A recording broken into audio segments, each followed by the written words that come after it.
Good morning, everybody. This is Lainey at Hilltop Home Place. I have been noticing as I've been watching YouTube videos from all the little channels that I love to watch, all the homestead channels and all, I've been noticing that everybody seems to be getting sick. I've watched, I'm going to throw out names here so you can relate to what I'm saying. I watched Justin Rhodes' channel. The whole family went down with this flu-like illness. I watched Holler Homestead. They all went down with a flu-like illness. I watched Bree from Scratch. Her whole family had it run through there. And then I started thinking, well, they're all kind of in North Carolina area. Maybe something kind of started around in there and hopefully it won't come this way. Well, I turned on Deep South Homestead this week and Danny and Wanda have went down with it. Now I only live about an hour and a half to 2 hours from them. So I know whatever this is spreading. It's probably just some type of crud, just some type of flu. I hope that's all it is. Everybody seems to have maybe felt bad for a few days, but they started getting better. Even some other channels that I listen to, they didn't necessarily go down with the flu, but they all seem to, they'll say, oh, I'm sorry if my voice is bad, I sound sick. I was watching Becky at Acre Homestead and she was apologizing and eventually said, you know, I'm going to stop my video now. I've kind of used up all my energy. Well, I was watching some other people say the same thing, like Little Mountain Ranch. She said, I've used up all my energy. That's about all I can accomplish today. And so it just started making me think that what if it comes here? You know, what if it all just starts blowing up around where I live in Louisiana and everybody starts getting this crud, just like that seems to be going around the country. And I started thinking, okay, what can I do to kind of get my family ready? One thing I did is I just made my first order from Azure Standard. Now I have been not anti-Azure, but I have just held off. I have not jumped on that bandwagon for a long, long time for different reasons. I couldn't really mentally justify the cost of some of the things, and going to a pickup place and all was kind of, you know, it was inconvenient, I thought, so I just kind of pushed back on it. Well, I finally made my first order, and I will be doing a video here shortly about why I jumped in, what I decided to order, and why I felt it was a good value for me. I'll be doing a video about that shortly. But one of the things I ordered, I'm jumping to this, is I ordered a compound of echinacea, golden seal, and myrrh. It's kind of like a compound that you can take when flu-like symptoms start coming around. I read all the reviews, just tons and tons and tons of reviews, and it seemed to have really good reviews on helping people bounce back. You start feeling sick, you start running fever, but after taking this a day or so, people's symptoms were going away. Whereas other members in their family that didn't take it were fighting it for days longer. So that's one thing I'm doing to try to maybe, it hasn't come in yet, but I'm just gonna have it on my shelf in case we need it. My son works outdoors. He works around a lot of people. He got called out the night before last. We had our first like 32-degree time where it was going to be 32 degrees for like 3 nights in a row. So he got called out on that first night when it was cold, and he works for a water utility company. And he said, get ready, I'm probably going to get sick. I stayed in the water and mud for about 7 hours during the cold last night. And usually at least once a year, he tends to get sick. And so I wanted to have that echinacea, golden seal, myrrh liquid on tap for him in case he gets sick, but also if we get sick. That's one thing I decided to do. The second thing was I started thinking about what can I have on hand to eat, to drink, in case we need it, just in case we need some comforting things, in case I go down. See, when I go down, the whole house goes down because I'm the cook. I'm the one that takes care of everybody else. So what would be something I would need to have on hand in case I go down and I do not feel like standing here at this stove for a long time cooking 3 meals a day? And I started thinking about my miracle soup, which is what I'm fixing to show you how to do. But I mentioned on a little short I did the other day that I finally just jumped in and bought some free-range pasture-raised chickens. I bought 7 of those. I put them in my freezer. But while I was there, the man that I buy them from gave me a couple of bags, almost 20 pounds of beef bones. So I started thinking, I'm going to go ahead and make some good beef bone broth, and I'm going to put that up. I'm going to pressure can it. I'm baking the bones today, and then I'm going to boil them and make the good broth, and then I'll pressure can the broth so that it'll be shelf stable. So I'm going to do all that so that we will have, even if we just need to have a good hot glass of broth to drink to make you feel better, or to open up your throat or your sinuses, we'll have that. But my big weapon is going to be my miracle soup. This is what I call a soup that Richard's grandmother used to make, and that all of them ate and thought nothing of it. I had never had it before. And so I wanted to tell you about it today in case you want to put this in your arsenal to use to help yourself. Should you want to go ahead and put some in the freezer so you'll have it in case you go down, but also so you'll know how to cook it in case you are cooking for people in your family that are sick. Because this soup is easy, it's cheap. I'm gonna get to that in a minute too. And it's satisfying, and it feels good on your throat. And you can control how much you want to make or how little you want to make. A lot of times when I make this, I'm using one little piece of chicken. You can use a chicken leg, a boneless thigh. You can use just one little piece of chicken. You don't need a whole lot of chicken.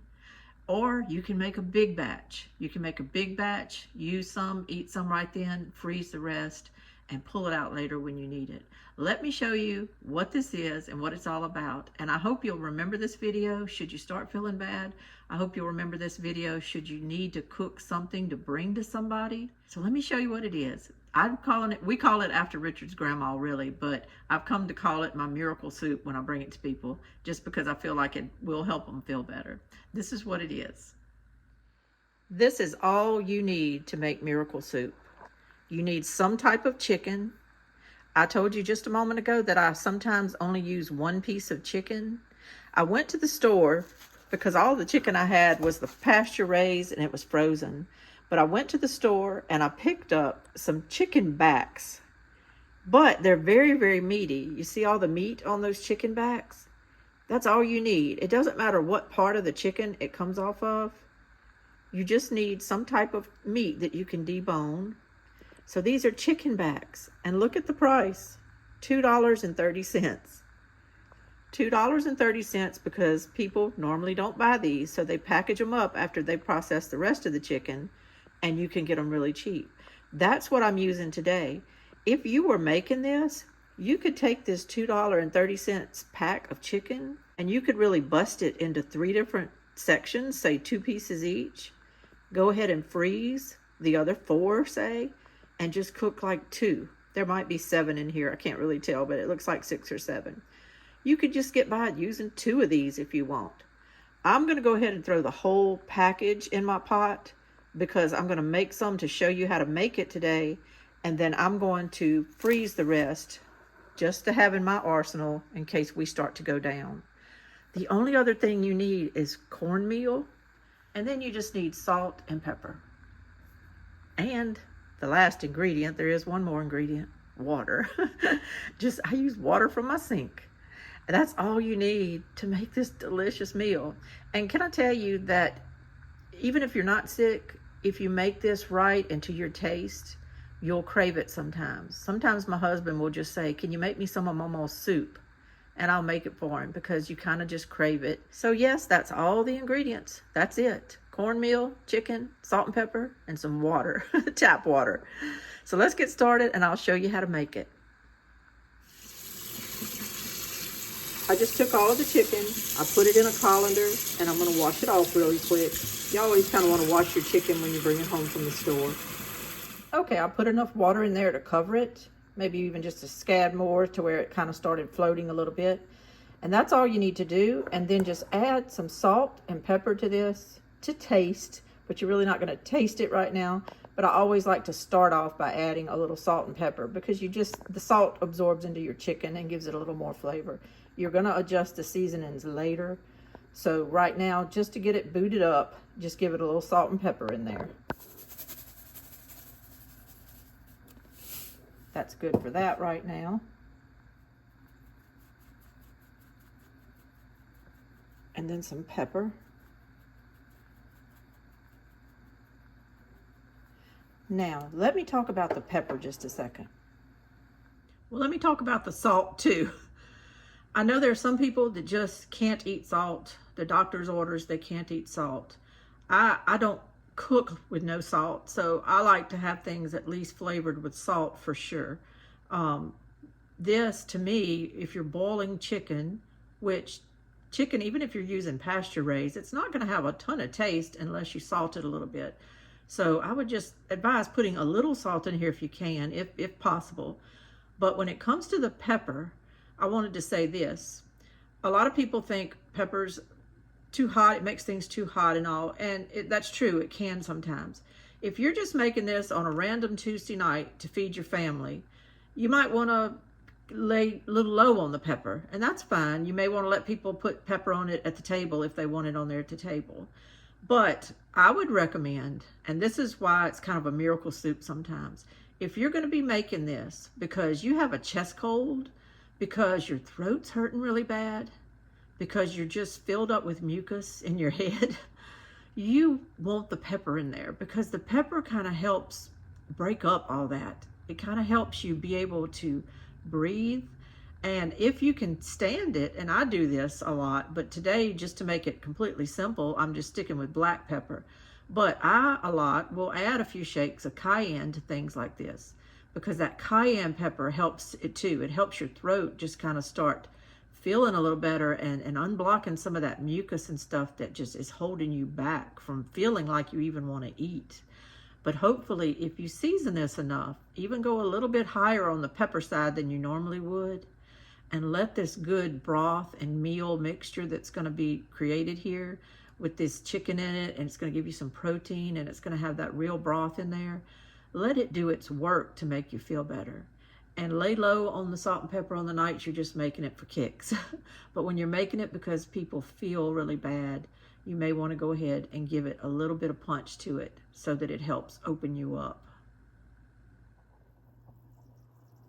Now I'm turning my burner on almost to high, and then I'm going to get this coming to a boil, and I'm going to let it boil as long as it needs to boil to really get a good little broth going, to where you can start telling your broth is getting a little rich looking and thicker.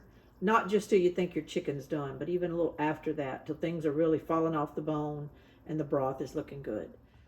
So while it's cooking, I'm gonna go do something else. I've got clothes I need to do. I've got a dishwasher I need to unload.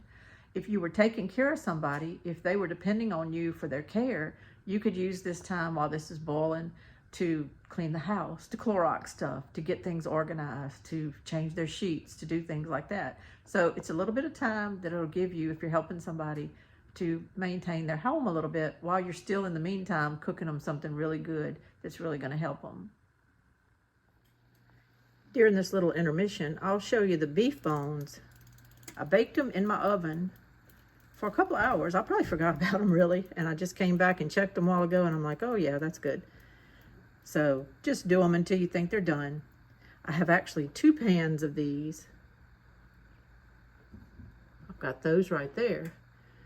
And what I'm going to do is just put them in this roaster pan of mine, and I'm going to cover them with water, and I'm going to get a good broth going. I don't really know everything about doing this. I'm experimenting. I've got a bag of onion peelings and onion ends and celery and things like that from scraps from cooking. I'm also going to put in here kind of as aromatics. I'm going to cook this on a low temperature in this roaster oven for as many hours as it takes to really feel like I'm getting a good broth and it's bringing out that marrow and all that collagen in the bones. And then I'm going to pressure can it. I'll keep you posted on that later. Back to the miracle soup. I mentioned a while ago that this recipe is cheap. I wanted to expound on that a little bit. I know a lot of people across the country see different commercials, but right now they're running one on our television where a mother is a teacher. She's with kids all day. She's happy. She's doing for all these other children. But then when she goes home in the evening to her own children, they don't really have any food. They don't have a grocery budget right now. I guess they're just trying to keep a roof over their head. So she basically just fixes them a broth for supper that night. She doesn't eat, and then they all go to bed. I can't remember what the commercial is advertising, but that's the gist of it. Now, a while back, I know they ran a commercial for a long, long time where it kind of showed a woman kind of furtively going into a cafe and stealing packets of ketchup. And then it showed her going home that night and diluting it with water and feeding her kids a ketchup soup. When I watched that commercial yesterday about the teacher going home and just feeding her kids the broth, it reminded me of this. And this is why I decided yesterday to make this video today, because just simplest things could beef up that broth a little bit to make it a little bit more filling for children. I hate that anybody has to be in a situation to where that's what they're eating, that's all they have. But I thought this recipe, if you're out there in this world and you happen to see this recipe, I'm calling it a recipe. It's really a method. I'm not really giving you any quantities today. I'm giving you a method of making something that could not only sustain you if you're hungry, but also sustain you if you're sick, and hopefully make you feel better and make all that mucus and all inside of you start dissolving so that you can get better and get back to school or work or just feeling better to do the things you want to do. So I thought of this recipe. Theoretically, if I had very low funds, say you get EBT a certain amount at the beginning of the month, or just say, you know, you're the working poor, you have a job, you get a paycheck, and you're trying, but you just don't have enough left over for a lot of food, especially with rising credit card interest rates and all kinds of expenses going up, like your insurances and things. You just might, everything else has to come first sometimes, and you just might not have very much money for food. That's widespread. It's all over right now. This particular little dish here, if you just do it right and you learn the little method of cooking it, could fill your tummy at night for very little money. I took that $2.30 pack and I'm using it all because I'm just going to go ahead and make some in anticipation of the fact that probably either us or somebody around us will need it soon. So I'm going to go ahead and cook that today. But you could have split that. It ended up being 7 chicken necks. You could theoretically split that into 7 little packs, or put 2 in each pack or something like that. So say for 30 or 40 cents for the protein, or up to 80 cents if you double the meat up or something, you could have the protein that would go in your meal, and it can be a main dish. Your only other ingredient is tap water, salt and pepper, which hopefully everybody can have. Salt especially is very cheap. And then you have your cornmeal. Just buy a 5-pound bag of cornmeal. And when you're doing things like this and you're in a situation that's very, very tight, just buy what cornmeal you can, store brand or whatever. Don't worry about all the organic stuff at this moment. Just buy whatever you can. And you're only going to be using this cornmeal for this soup like 1/8 of a cup, 1/4 of a cup, 1/2 a cup at a time. So this 5-pound bag of cornmeal with a pack of meat that you split into different portions and tap water and salt and pepper can feed you. I hope that you'll be able to see that as I go in the house in a little while and finish up this meal. I hope that you'll be able to see that. I'm only going to be showing you the method because every situation is different. You can be using a different amount of chicken. You can like it thicker. You can like it thinner. You just kind of do what you need to do. If you make it a little too thick, you can thin it out with some water and just let it parboil a little while till the water incorporates, and then there you go. If it's too thin, you can always add a little more cornmeal and some cold water. That's a little trick I'm gonna show you. But you can add a little bit. You can make it thicker or thinner. I don't want to give exact ingredients because everything is different. You can also substitute something else. You can substitute some little pork rib bones and make another type of flavored broth and do this with. You could substitute some turkey or whatever you have. Just kind of learn the method. Learn that this bag of cornmeal is not just for cornbread anymore. There's something else you can do with this bag of cornmeal when you buy it. Learn the method and learn that you can feed yourself if you need to, if you're in a bad situation. I'm sure kids can get very, very tired of eating broth or ketchup soup, but they won't get quite as tired of eating a soup that has some cornmeal in it that'll stick to their ribs and has a little bitty bites of chicken and protein in it that'll stick to their ribs. That's just my advice. It's something that came out of watching that commercial yesterday, and I wanted to throw it out there to you. So my chicken is probably about through simmering in there. Let's go back in there and kind of look at it, and we'll finish this up and I'll show you the finished product. Okay, I believe it's just about ready. I'm going to take the chicken out. I've got me one of those little plastic cutting boards right here and a little slotted spoon. I'm going to take the chicken out and put it over there on my cutting board and debone it. And you can always save all those bones and stuff to put back in some more water and even make more broth for later. But I don't need them for this recipe. But I'm going to take the chicken off the bones and then just leave it laying there. I'm going to add it back in a little bit as I'll show you. But what I'm going to just leave here is this good broth.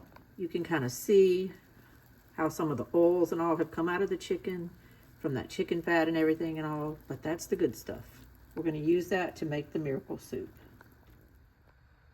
All right, let's finish up. That pack of chicken produced a bowl of really good chicken meat. And you just want little small pieces anyway. You know how when you eat soup from a Campbell's can, you just have the little pieces of chicken in there? That's because when you're sick or your throat's hurting, you don't want big chunks of meat anyway.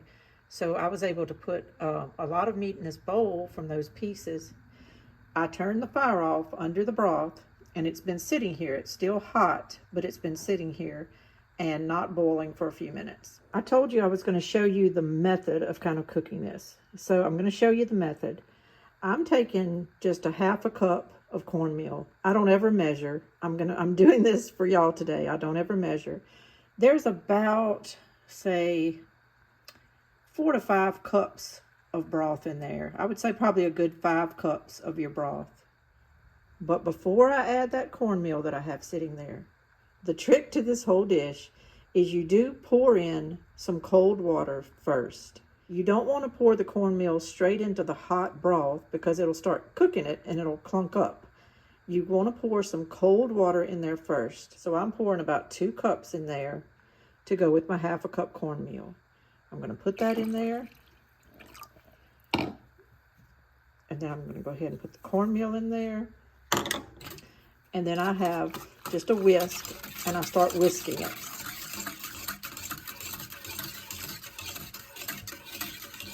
As I said, this is a method, not a recipe. So if you want to start with less broth, then put a little less cornmeal. You can always kind of thicken it later. Just start with the less cornmeal. So you see you're only using a small portion of cornmeal in comparison to the water and the broth. Now, once I've kind of got this cornmeal incorporated, I'm going to reach up here and turn my stove back on. Kind of putting it on 6 right now. What I'm going to do is kind of bring it back up to a boil and then turn it down to simmer. And this is kind of like if you're cooking grits, if you eat grits, it's kind of like doing that. Except in the end, we don't want it to be as thick as regular grits. We still want it to be more of a soup. So I'm going to leave this to come up to a boil, and I'll show you in a minute kind of what we're doing. And then you can add your chicken back in there and your seasonings. You just keep whisking it for a little while it simmers. And it slowly just kind of starts thickening up. You kind of want to really let it get to where it wants to be before you add your chicken back in. That way you'll know if you need to add more cornmeal and cold water, or if it's just where you want it to be.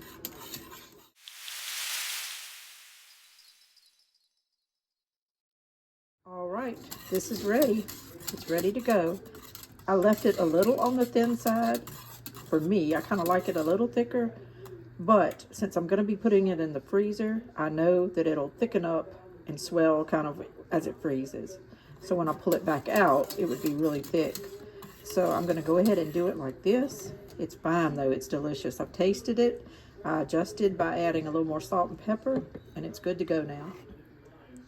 Okay, I added my chicken. So now you've got the chicken up in the broth.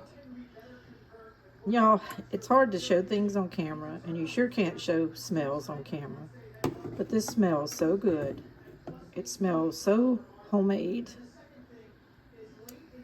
It takes about 45 minutes to an hour to get the chicken boiled the way you want it with a good little broth. And then you have to debone your chicken, which takes a few minutes. But then once you come back and you add your cold water and cornmeal, just let it cook about 30 minutes more and add your chicken back and it's ready. So it's not an instantaneous process, but it is a process made with love. I know that whoever eats this, if they're feeling really bad, will enjoy it. It's good, it's soothing, it's just spiced up enough to make your throat feel better, and it just kind of will hit the spot when nothing else might do it. And boy, wouldn't this be good to put in a thermos on a really cold day. Just an idea. This is Lainey at Hilltop Home Place. Y'all have a great day, stay free, and have a happy, happy new year. Bye-bye.